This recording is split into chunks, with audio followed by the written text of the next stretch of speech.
This is my Fender Brewster signature Stratocaster in Aztec Gold, and it's been my #1 guitar for about the last 5 years. I have been a fan of Lincoln's ever since the Today Is the Day album came out in about 2008.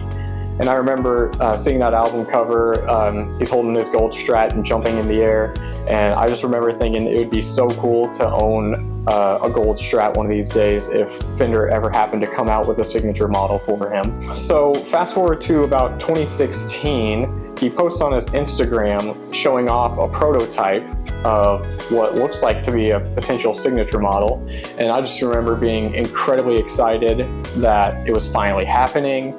Then after 3 long years of waiting, Fender finally announced that they were going to come out with the Fender Brewster signature Stratocaster, and I knew I just had to get one. So I'll give you guys a quick rundown of the specs on this guitar. It's an ash body, maple neck and fingerboard. It's got a 9.5 to 14-inch radius on the neck, so it feels really great for chords down low, and it also feels equally good for soloing up top on the neck. One thing I will say I was not sure about on this guitar was I have not ever played a soft V profile neck, and so that was a bit of a gamble for me because I didn't know if I was actually going to like this neck profile. To me, it's become probably my favorite neck profile. It just feels incredibly comfortable for me. It feels really good for thumb over the neck type playing, and it also feels great for thumb behind the neck playing. Another thing to note is that this guitar also has a nitro finish on both the neck and the body. So over time, this guitar should age really nicely the more I play it. For electronics, the pickups are a set of DiMarzios. This is a DiMarzio Area 61 in the bridge and Area 58 in the neck and middle position, and they just sound great to me. They are hum canceling, and I know some people like that, some people don't. I personally really like them because I don't like 60 cycle hum, especially whenever I'm playing live. I don't want anyone else to have to deal with that, because I know I don't like to deal with that, and I just really like the sound of these pickups in general. The guitar also does have an active boost circuit that you access by lifting up the volume knob. Now, doing that with this knob all the way down, it just gives you a flat boost, no extra EQ or anything. But the middle pot, that usually is the neck tone control, is actually a control for a mid boost circuit on top of the clean boost. I typically use that to give me more sustain whenever I'm playing a lead part, but it really does kind of help these pickups get a bit more in the territory of like a PAF humbucker, in my opinion. Now for tones on this guitar, I actually already have a video on my YouTube channel comparing the tones on this guitar versus my American Professional 2 Stratocaster, and I go through all the different pickup positions on clean sound and overdriven sounds. So if you want a more in-depth look at the tones, you should probably check that video out. For this video, I'll go ahead and show off some of my favorite tones that I can get out of this guitar.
Lincoln Brewster has been a massive influence on my playing. I've always just been a fan of his tone, his songwriting, his phrasing, his solos, just everything about it I've just been a massive fan of for a really long time. So obviously this guitar has a lot of sentimental value, but it also is very helpful that it's a very good quality built instrument and just feels great to play. I love this thing. It's just an absolute workhorse. In fact, I actually love this guitar so much that I had to go out and buy one of the Olympic Pearl versions as well, so that I have 2 Lincoln Brewster signature Stratocasters in my collection. So that's it for today's video. I hope you guys have enjoyed. I'd love to hear about your #1 guitars down in the comments below. I hope you guys have a good one. I'll see you in the next one.